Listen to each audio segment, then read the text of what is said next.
Hi friends, welcome to Jaya's garden. இன்றைக்கி ஒரு இன்ட்ரெஸ்டிங்கான வீடியோ தான் பார்க்க போகிறோம். ரொம்ப இன்ஃபர்மேட்டிவானதுங்க. அந்த வீடியோக்குள்ளே போகிறதுக்கு முன்னாடி நீங்கள் ஜெயாஸ் கார்டன் சேனலை சப்ஸ்கிரைப் பண்ணல அப்படின்னா சப்ஸ்கிரைப் பண்ணிக்கோங்க. அப்படியே பக்கத்தில் இருக்கக்கூடிய பெல் ஐக்கானை ஆல் ஆப்ஷன் போட்டு வச்சுக்கோங்க. அப்போ தான் நான் போடக்கூடிய பயனுள்ள வீடியோக்கள் உங்களுக்கு உடனுக்குடனே நோட்டிஃபிகேஷனில் வரும். ஃப்ரெண்ட்ஸ், வாங்க நம்ம வீடியோக்குள்ளே போகலாம்.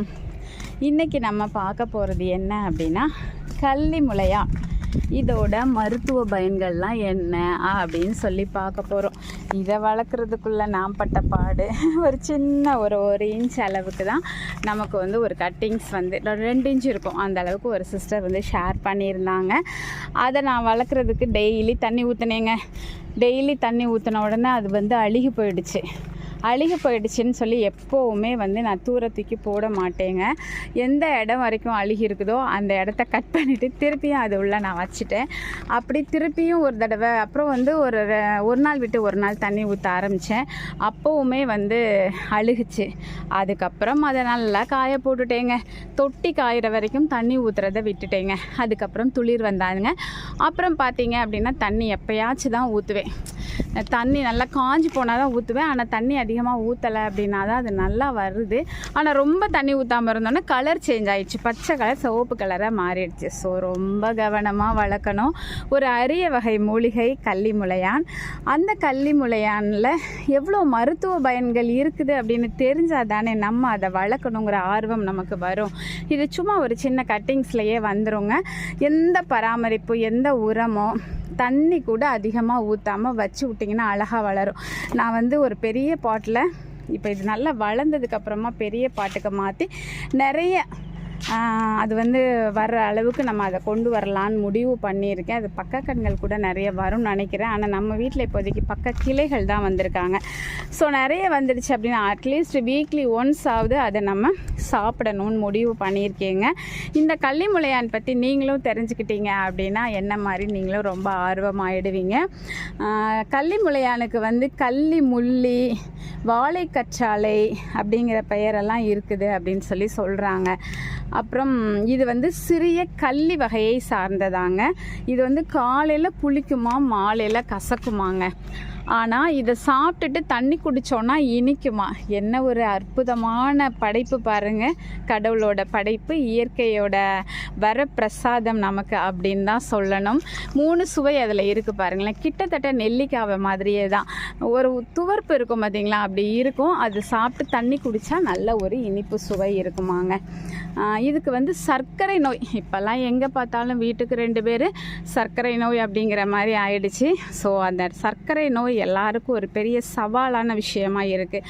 ஸோ சர்க்கரை நோயை குணமாக்குமா.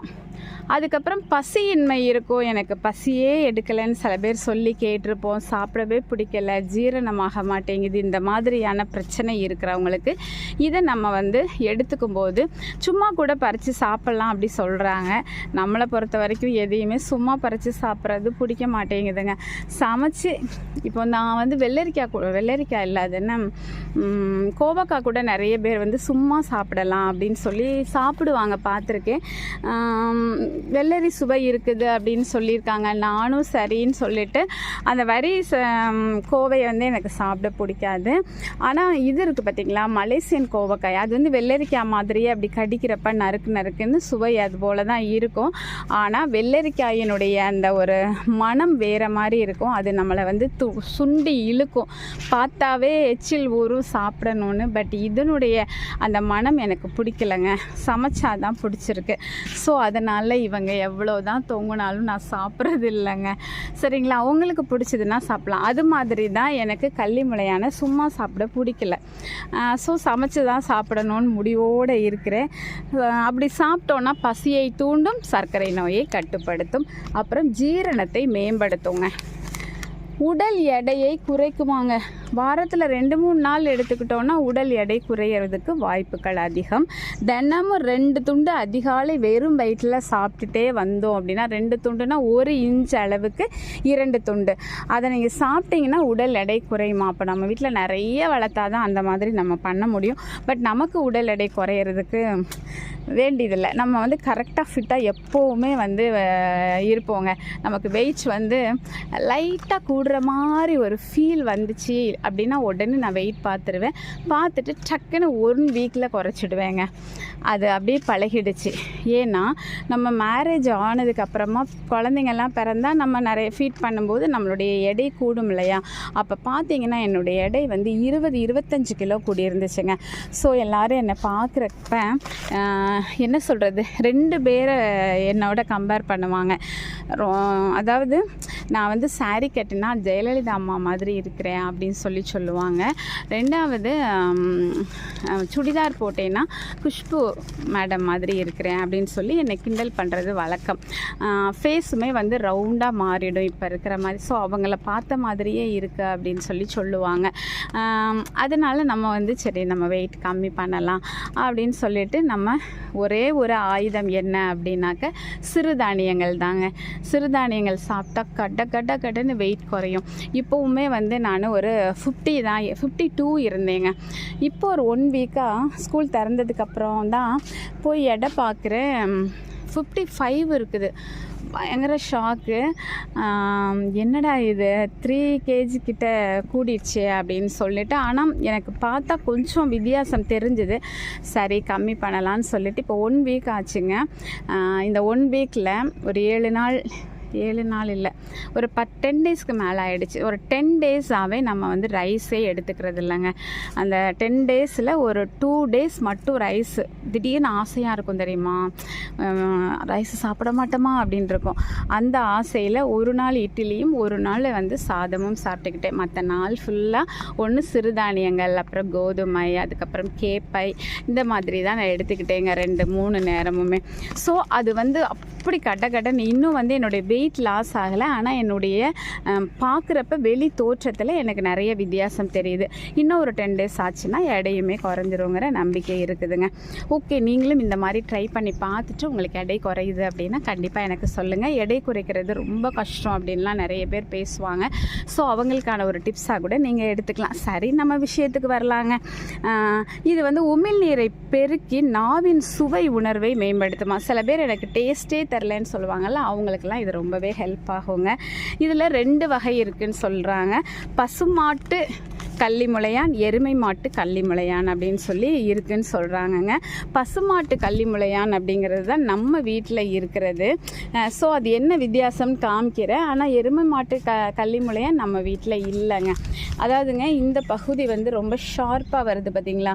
இந்த மாதிரி இருந்ததுன்னா பசுமாட்டு கள்ளிமுளையானா.